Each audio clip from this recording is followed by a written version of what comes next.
Hello, and thank you for tuning in. This is the premiere of COS Michigan News Live, a podcast for self-governing, freedom-loving people. I am your host, Robin Riddell.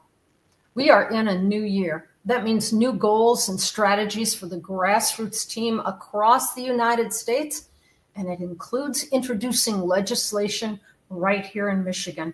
We want this News Live broadcast to be your up-to-the-minute resource for all things Convention of States. We have local updates, national updates, and we're also going to talk about current political topics, and we'll let you know what's coming up. I am pleased to introduce my co-host, State Director Sarah Santana, with our COS Michigan News. Thank you all for being here with us. We are looking forward to this.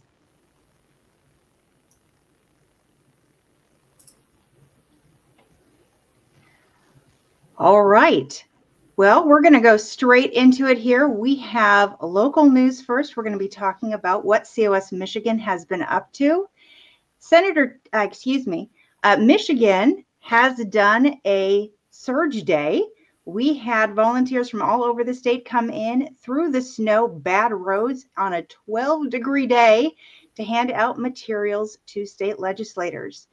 Our volunteers delivered materials to over 140 legislators' offices.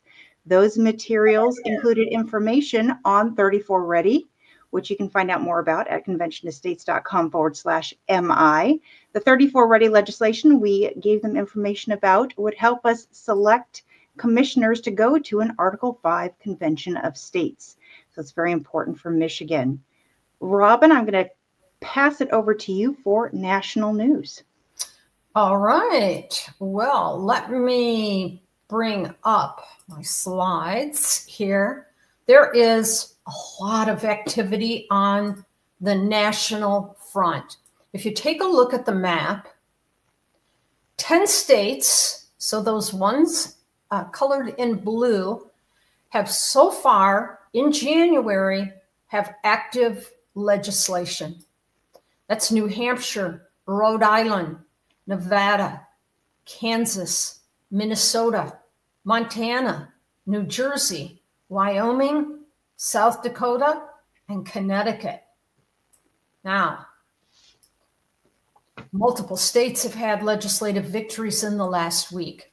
South Dakota passed the COS resolution out of the Senate committee January 17th, and then South Dakota passed the COS resolution out of the Senate in a floor vote January 21st. The resolution is now headed to the South Dakota House, where it will have to pass through a House committee and then the full House before South Dakota joins the ranks of officially passed states. On South Dakota's heels is Wyoming. The Wyoming Senate Committee passed the COS resolution yesterday, 5-0. Now it moves to the Wyoming Senate floor. There is currently a hearing going on in the Montana House. So busy everywhere. I want to share an interesting fact with you. Connecticut became the 50th state to historically file the COS resolution since the founding of the Convention of States project in August 2013.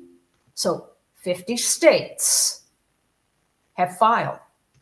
So we've got 10 states active right now. Who will earn coveted spot number 20 on the list of past states? Stay tuned. It's moving fast, and we'll have the news for you right here. Sarah, would you like to come back in? And is there anything you'd like to add on that? Not yet. Just stay tuned. These things are happening really fast. We expect to see more hearings next week. And with that many states in play, there's going to be all kinds of hearings for the next few months. Now, not everyone has the same length of legislative session. So some of these states have a very short period of time in which to pass stuff. So they're going to be having their hearings very quickly. Other states have a much longer period of time. So even though we filed, we may not see a hearing for a few months. So you're going to want to keep checking back in and keep an eye on that news. because there's going to be a lot to come in 2025.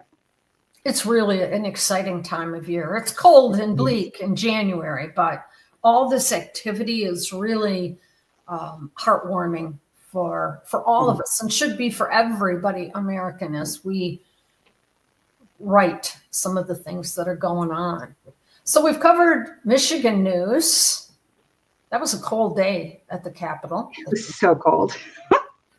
Yes. It was so cold.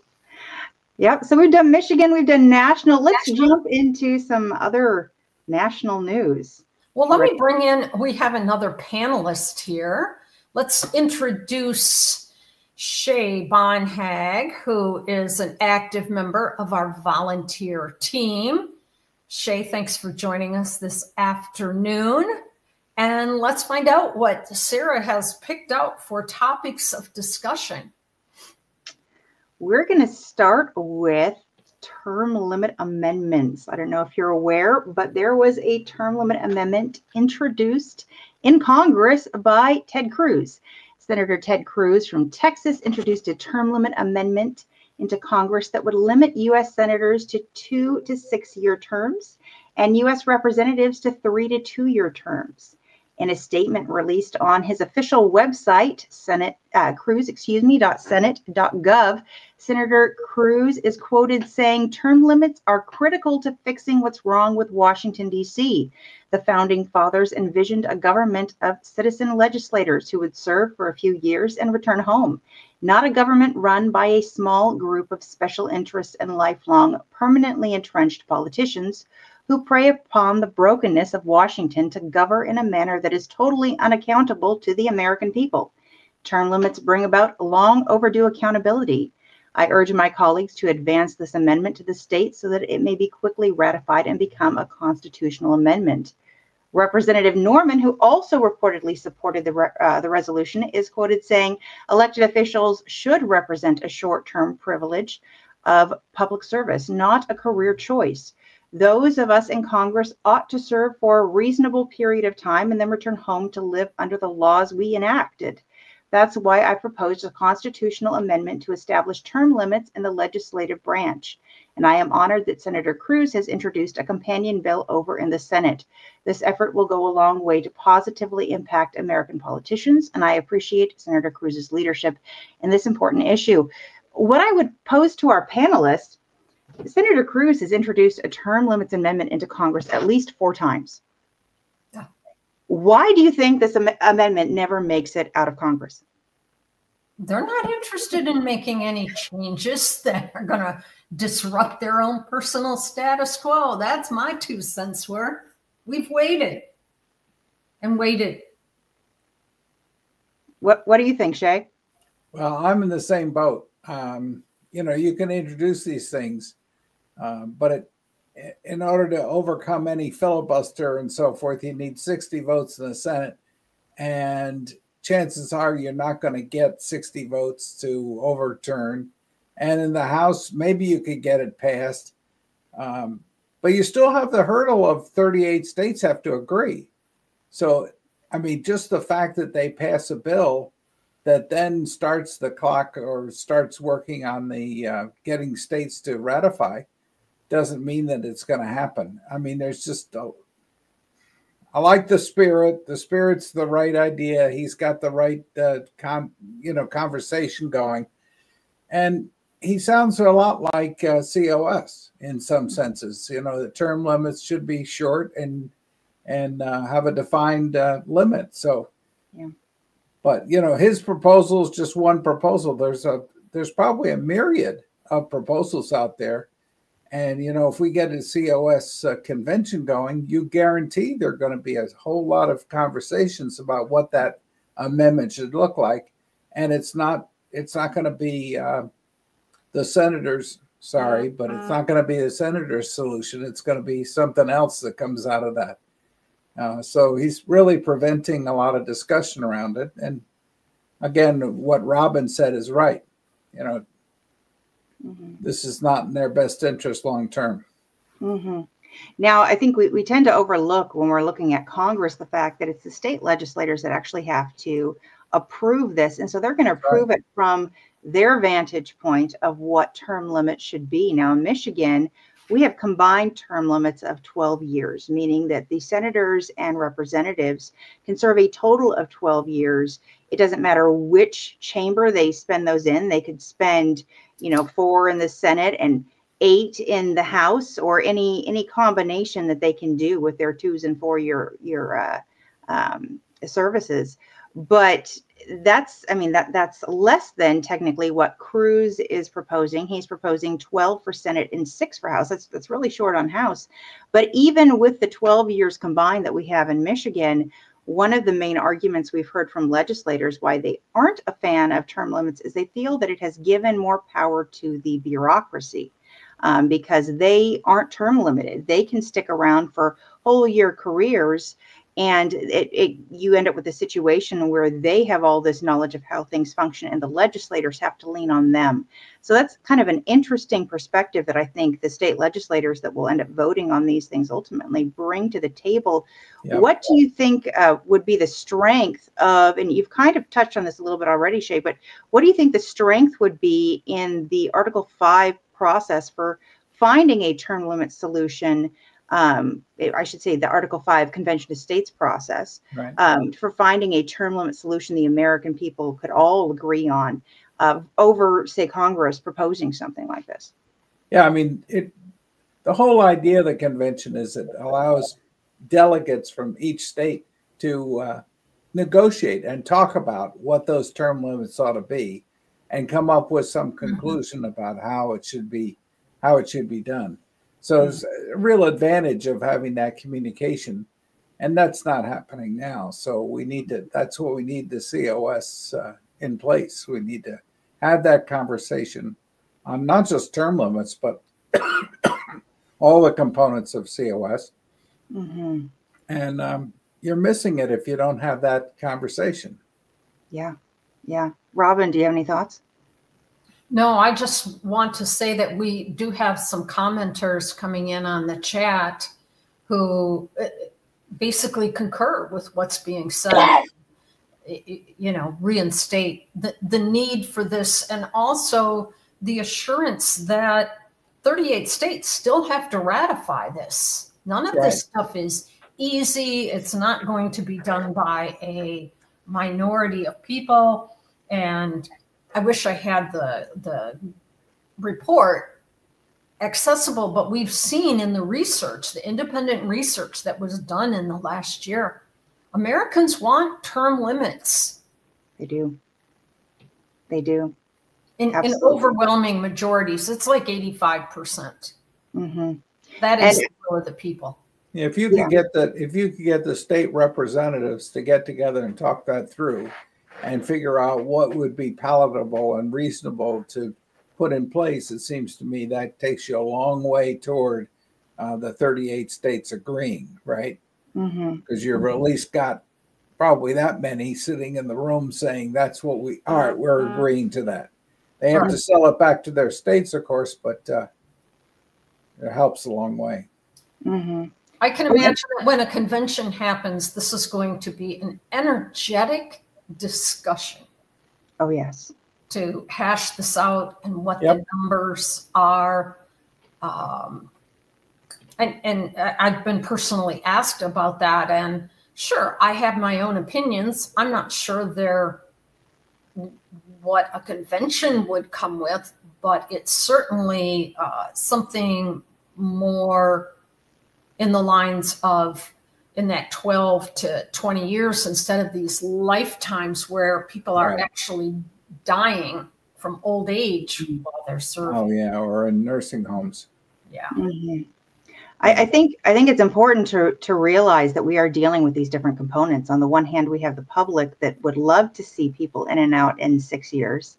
And then you have the people who are actually trying to do the job in 6 years who say, we can't figure out how to make the system work in 6 years. Right. We need more time.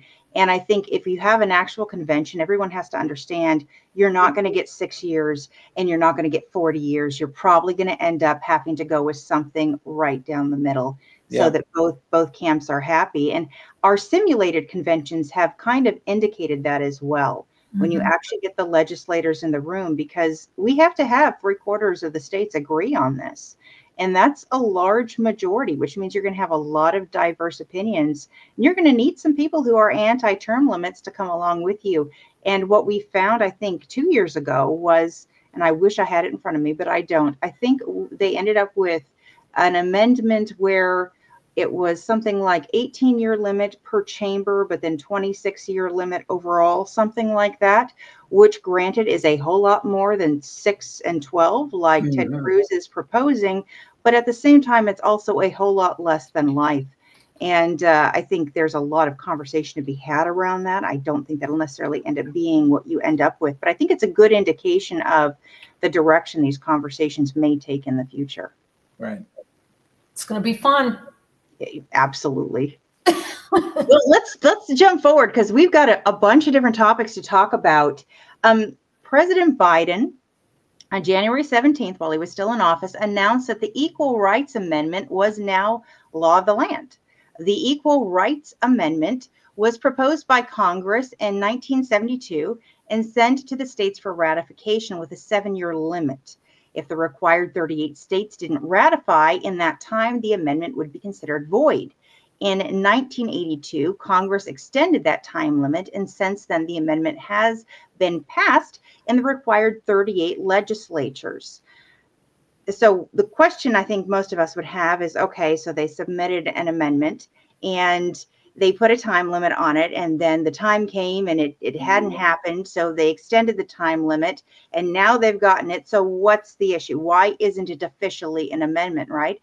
So Michael Farris, who is, if you are not aware, one of the founders of Convention States and a constitutional law expert, he has argued in front of the Supreme Court numerous times, and he's argued Article 5. I believe, in front of the Supreme Court as well. So he's very well versed in all of this law stuff that the rest of us aren't necessarily as versed in. He said the state of Idaho and legislatures from Idaho, Arizona, and Washington challenged the constitutionality of Congress making that extension on the time limit. And I'm paraphrasing here. He said the acts of Congress. And I'll continue the quote. He says, I personally represented the Michigan legislatures in the state of Idaho versus Freeman, 529F sup 11. I'm going to just skip the numbers, people. I will continue the quote. The court ruled the ERA, the Equal Rights Amendment extension, to be unconstitutional. The basic holding was that Congress lacked the power to change the rules in the middle of the stream. The Supreme Court of the United States noted probable jurisdiction, but held further consideration until the second deadline passed. It then ruled that the case was moot because the ERA was dead under any theory. Now, another point that he makes, this is actually a very long, if you're interested, you go to Facebook, you can find Michael Farris and read the entire thing. It's very, very interesting. He also points out that when they extended the deadline, they did it with a simple majority. They did not extend this deadline using the 2/3 required vote in both chambers that is constitutionally required in Article 5. So if you consider that, the extension of the deadline would have, from my simple reading, been illegal under the Constitution itself. So very interesting stuff here. I know that the proponents of the ERA are pushing for this to go to the Supreme Court again, but that's kind of the interesting dilemma of this case. There's a few interesting things here. One is I think it's important to point out how specific Article 5 is and what has to be done to get an amendment. There are all of these very important points that have to be followed, which of course we're somewhat aware of, I would say, in Convention States, since that's kind of what we do.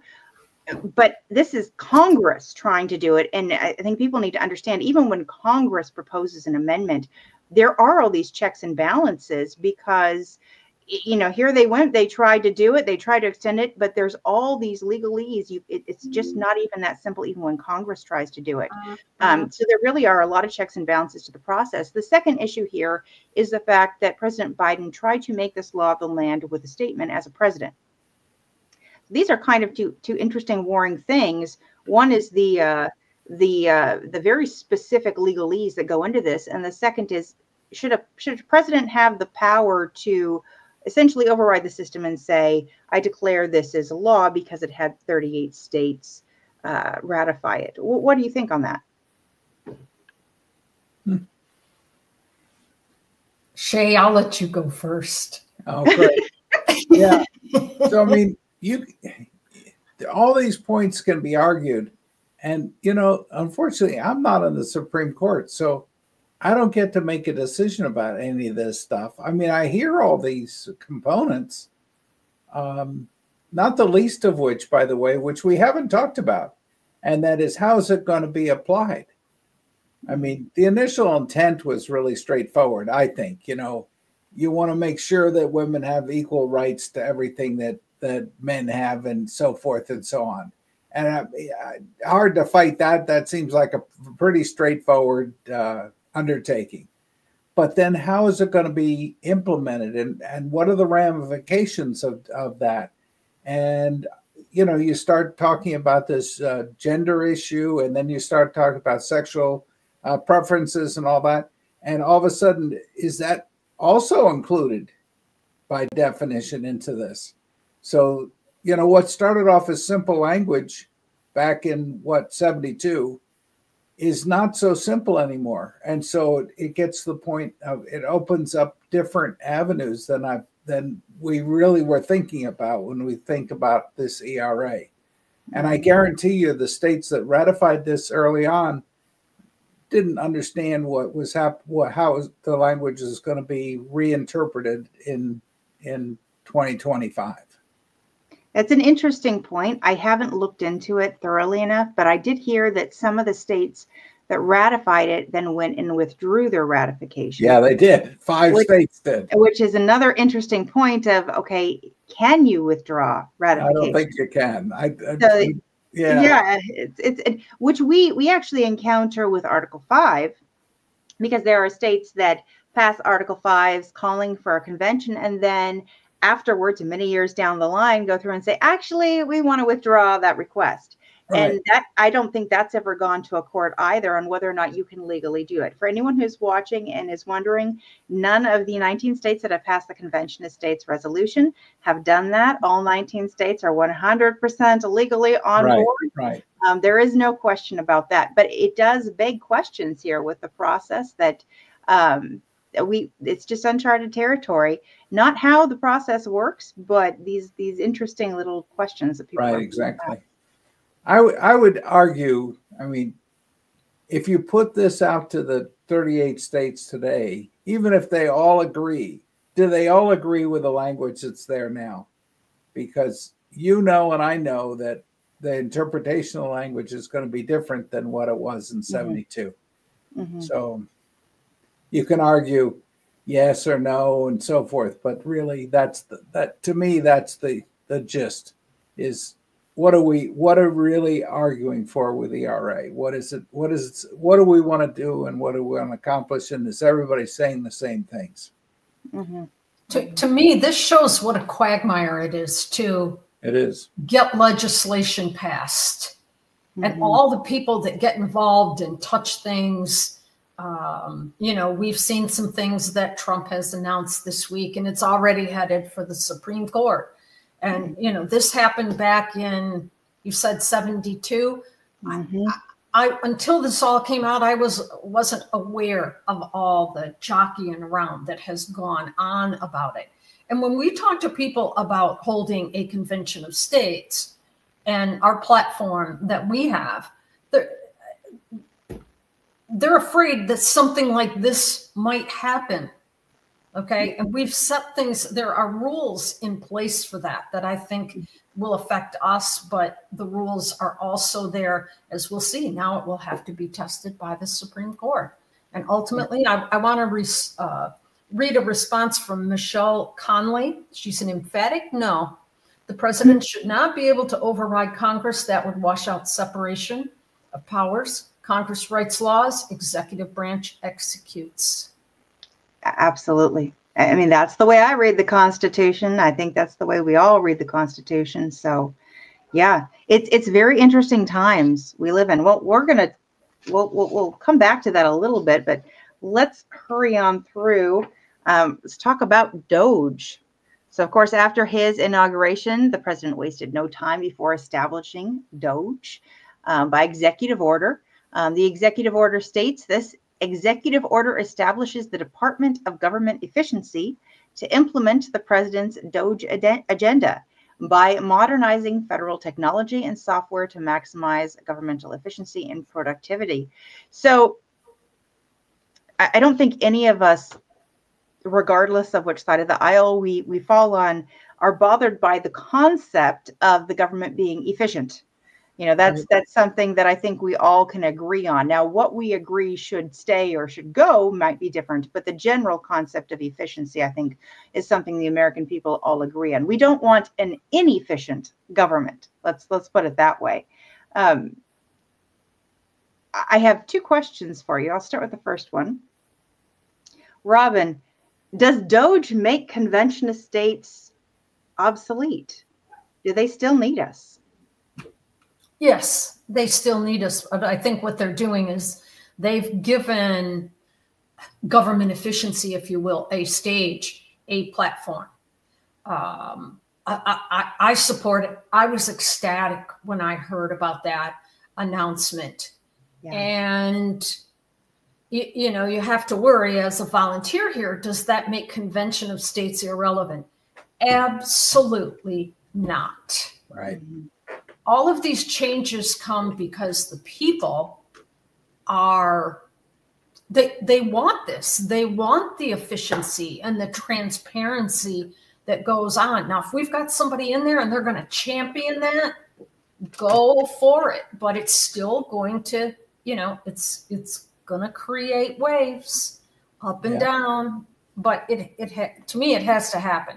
It's beyond time. We're $36 trillion in debt, and babies are being born today in debt slavery. This cannot continue. Yeah. Mm-hmm. Yeah. So what's the challenge?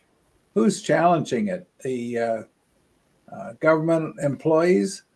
I don't think anyone's challenging it yet, unless you've heard something I haven't. Well, I think there might be, I think there is some level of question as to whether or not, again, the president can make a department of government via executive orders. That is a question that I have heard raised. And I think it is, again, a relevant question regarding the powers of the president. I do not remember if the Constitution allows the president to make departments. I would have thought probably that was something that fell under Congress, not the president. Now, Congress can, of course, back it up. But again, we're running into this fuzzy line of, okay, are we exceeding the bounds of what the presidential powers are supposed to be? So I just, you need to think back. The governor of the state of Michigan did something very similar to this. And I'm thinking it was probably back in the 80s. And he appointed an efficiency task force that came through all of government and looked at things that could be made better and things could be improved and so forth. I actually got an award from the governor because I came up with $43 million of savings. So they were all happy about that. But in essence, the governor did that with the idea that everybody, like Robin says, everybody's in favor of getting government to produce in a reasonable way and being efficient about it and doing the right things and spending money appropriately. Mm-hmm. So, I mean, the concept behind it is a valid one, and it's been tried and true, and we've done it in industry as well. You know, you go through and you try to make things better, and you know, a new CEO comes in and they do that. It is what it is. So I'm not sure what challenges there could be if it's on the issue of a new department. Well, okay, there's probably ways around that, not make it a department. But the point is, it's still the prerogative of the president to run the administration as he sees fit in order to make it as efficient as he possibly can. And if he can save us money, I'm all in favor of it. You and me both. I would love the saving of the money. Now, let me ask you, with DOGE's recommendations, obviously, I think all of us understand that they will make recommendations that Congress will not take. Yeah. There will probably be some that Congress does, and there will probably be some that Congress won't. And there will probably be some that they recommend, or at least that they shed light on, that we need to dig into, but that Congress won't because they want to get reelected, or or whatever it may be, or just because it is inconvenient for them, maybe. Correct. Which might be more the case. How do you think that this could inform or be useful with the Convention of States model, with what we're trying to accomplish with the country? Oh, that's a good question. Well, I think it puts the issue on stage. You know, we can all look at, you know, Shay's written dozens of articles about government waste, and we all see them. I mean, the big conversation right now is bring all these employees back to Washington, D.C. Okay? There are millions of dollars being wasted on these empty buildings to secure them, heat them, keep them up in condition while people work from home. Yeah. I'm not sure whether, you know, people should be home or in the office, but if we're not going to use those offices, to me, sell them off. We can't be spending money on things we are not using. I did just take a look, and as I thought, this issue, DOGE, has already been challenged. There are court That's what I thought. cases, being filed on it. But the ones I saw them as like a recommending. But the one I saw was based on the government employees union. Okay, probably. All right, well, let's jump right into birthright citizenship. This one's a fun one. Ooh, I didn't see that one coming. So President Trump also issued an executive order ending birthright citizenship. Thus far in our country's history, of course, being born on American soil has been enough to become a citizen. So Michael Ferris has also written something on this, very, very helpful. And I'm not going to quote the entire thing because it's very long. But he says the first sentence of the 14th Amendment reads, all persons born or naturalized in the United States and subject to the jurisdiction thereof are citizens of the United States and of the state wherein they reside. It does not say that being born in the United States is sufficient to be a citizen. You must have been born and be subject to the jurisdiction of the United States. He says naturalization is an independent alternative. There are two questions. One, what does subject to the jurisdiction of mean? And can the president interpret the provision for himself, or must Congress pass a law to clarify the meaning? He says what is absolutely clear is that subject to the jurisdiction thereof means more than just being born there. And I think that makes sense because that would be very repetitive. Otherwise, why would you have both things listed? Further on, he says the most natural interpretation of the phrase subject to the jurisdiction thereof describes an ongoing lawful status. In other words, residing legally in the U.S. There really aren't too many alternatives other than mere physical presence or living here lawfully. So I think what's really coming to light here is this question of, okay, if you can interpret it one of two ways. Either it's repetitive and simply being here is enough, or it is intentional when it says under the laws thereof, or am I saying that correctly? Under the laws, under the jurisdiction thereof, excuse me. And that does mean some form of legal status, in which case it would mean that simply being born here is not enough. But he is right that there is the secondary question, not just of what actually makes you a citizen. And actually, the secondary question is what I really want us to address, which is, does a president have the authority to dictate how the Constitution should be interpreted? It seems to me that is a different branch's place of authority. What do you think, Shay? Well, I think you're exactly right. This is going to the Supreme Court for decision because they have to look at the legislation and everything in the Constitution, and we have to make an interpretation on the language you just raised. I hadn't heard that before, but that's a good argument and so forth. But somebody's got to make that argument to the Supreme Court, because the president can't. I mean, the president can say whatever he wants, but yeah, this has got to be decided at the Supreme Court level. That's their role in all of this, interpreting the Constitution. Right. Yeah, Robin. So this is the second time in 1 week's period where we've had, well, I should say we've had two presidents in a week's period try to use an executive order or a statement to redefine essentially the Constitution or the interpretations thereof. Do you think this merits a nationwide discussion, maybe at a convention of states, as to what the limitations, or essentially the limitations of the presidential powers and executive orders should be? Well, as the poster said, this will go to the Supreme Court. When I heard this announced the other day, I went, what?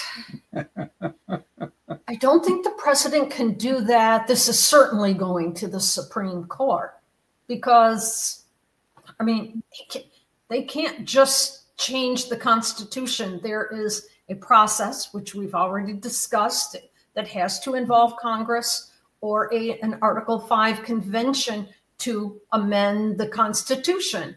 Yep. You know, someone can't be installed as the president and say, oh, by the executive pen, we're just going to change this. No.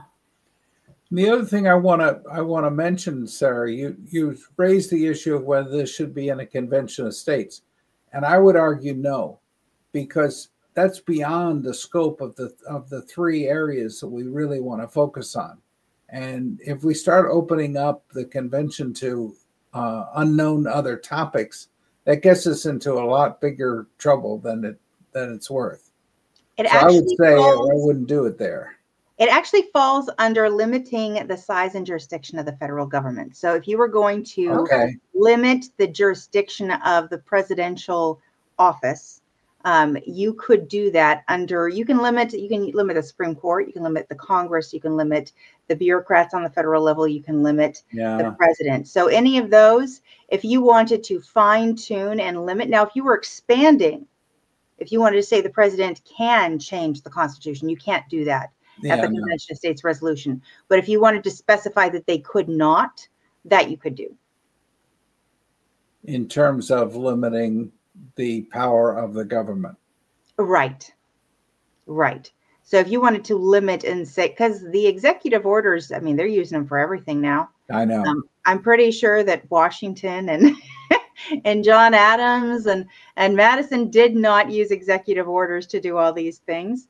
So they definitely have continued to broaden the use. And I suppose in today's day and age, largely what both Biden and Trump have done in the last week is use these things to bring things to the public attention.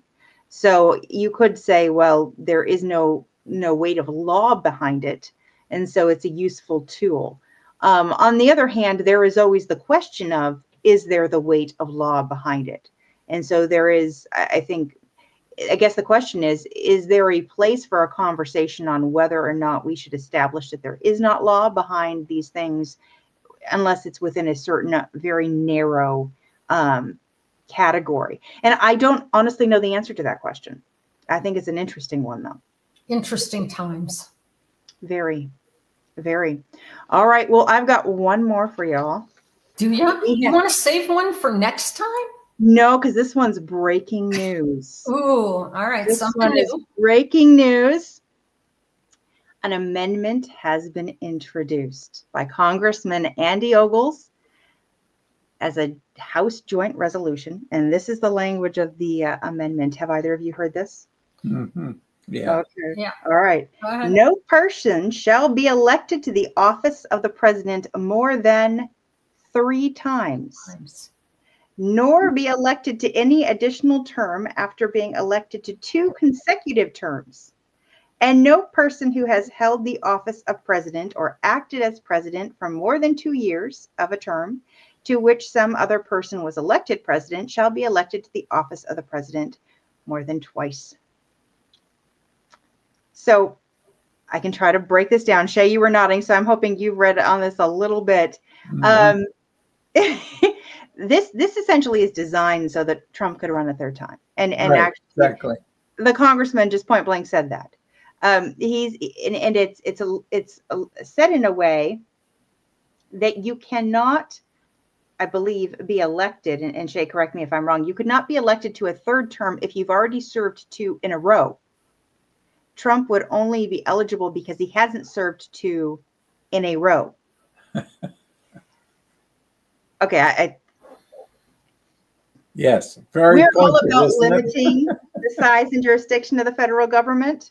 I will be very clear for those watching. This is not allowable under the Convention of States resolution. You could not make this amendment proposal because it would be increasing the authority and the size and the jurisdiction of the federal government. You can't do that. Okay. But it is a constitutional amendment. I just want to hear your guys' responses. What do you think the chances are that the American public are going to be like, let's give more power to the federal government? Zero. Does zero mean anything to you? Zero. It's an interesting item, but and I give him credit. He put it together as a bill. Fantastic. That's great that he did that. And certainly everybody wants to support the president, right? But no. Yeah, but what happens if you got a president in there that you don't support? Of course you don't want this. I mean, to me, we have a natural term limit on president. Let's live with that. We have that. And that was added to the Constitution. We have term limits for president. And I think it's just going to make more fodder for the media to go and keep us all engaged with what the Supreme Court or the higher courts say about all of this. It's we knew this would be a busy week. It's probably going to be a busy year when it comes to activities like this. Suppose this actually did go through. How old would he be to get into it by the time of his 3rd term? If this actually did go through, someone else would probably introduce an age limit, term limit. Right. Which we've talked about those kinds of term limits. But yeah, I don't think for a second that this is going to go anywhere. I think the American people understand that term limits for the president has been a positive thing for the nation. Right, exactly. All right. Well, I'm going to turn it over to you, Robin, to close us out. Okay. I want to close this out with letting everyone know what's coming up next. We will be back with another broadcast. I'm not sure. We're not sure we're going to go weekly. Marilyn's having fun behind the scenes. Come on, we got to have a laugh here. Here, I want my slide deck back. We appreciate our behind the scenes volunteers so much, you guys. They make everything possible. Thank you, Marilyn. It wouldn't be possible without this. Marilyn is invaluable. So the podcast will be back. We'll let you know when, but we want to give you some opportunities to engage with us. The first one is coming up on February 1st. There's a monthly breakfast gathering in Monroe at the Fresh Start Coffee House. This is open to the general public.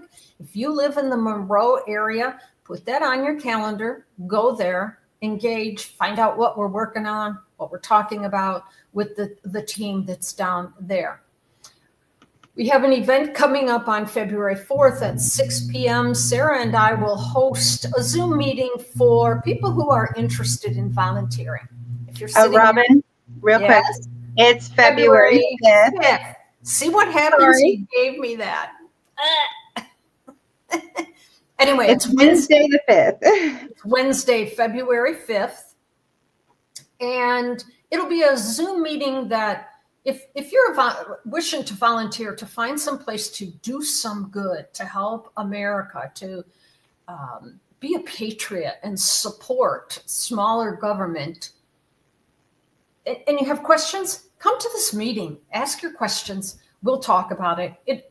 It'll be informal, so no preparation required. we're asking everybody to do something. We call it do one thing. There is such magical power in each of us doing little things together makes a big impact. And for the upcoming month, contact your legislator on social media. If you use Facebook or Instagram or even LinkedIn, reach out to them. They're active on social media, and let them know that you support Convention of States, and ask them to get Michigan 34 ready. Sarah mentioned 34 ready. This is a branding package name that we've put on a couple of proposed pieces of legislation here in Michigan to empower the legislators to set the rules for the people who represent us. Please, if you're not already following your local legislator, go on there, follow them, see what they're doing, talk to them, engage, but let them know that you support Convention of States. If this is all new to you and you're not quite sure, but you think that smaller government and term limits and fiscal restraint are a good idea, sign this petition. Use that QR code right here, sign the petition. It will let your legislator know that you are a supporter. You'll get email updates from us, and you'll also get access to volunteer opportunities and training opportunities, or you can simply sign the petition. If you want to pass that petition around, save this QR code on your phone and share it with your friends. This is our way of letting the legislators know. We've got almost 100,000 petition signers here in Michigan, so join us. I want to give you a couple of resources. You can find us on social media. We are on Facebook, YouTube, Instagram, Rumble, LinkedIn, and X. And I refuse to say formerly known as Twitter. And I want to give you some websites. There is the link, conventionofstates.com/Michigan, puts you right into the Michigan website. And if you want to learn more about the criminal penalties, the 34 ready legislation, and all of that, it's all on the website. Everything is there. It's at the top of the webpage there. Read about it. That is our goal for this next year. If you've got questions for us, jot this down. askmi@cosmichigan.com. Get in touch. We love your feedback, whether it's here during the programs or, in a private email, for sure. We have debuted, and we are less than an hour, but more than a half an hour. And this is an example of, there's just been so much, and we really want to bring these current topics up front to the discussion and talk about how that interplays with Convention of States and the movement that we're working towards. Shay, got any last words? No, we just got to keep pushing. 34 ready is a great next step for Michigan. It's coming. We are in Lansing every month, almost every week. Sarah? If you want to get involved, reach out, go to our website, conventionofstates.com/MI, or reach out to Robin. There are so many ways you can send us a note on social media. We will connect with you. We'll find something you can do to help. But if you can reach out to your legislator, that is the key thing. Our nation's in a key time. We expect to see movement with Convention of States. We'd like to see that movement happen here, but we can't do that without your voices talking to your legislators. That's where the power is. So reach out to those legislators and let them know you want them to support Convention of States and 34 ready. Terrific. That is our program. First one of 2025. There will be more. So join us and stay in the fight. Thanks, Robin.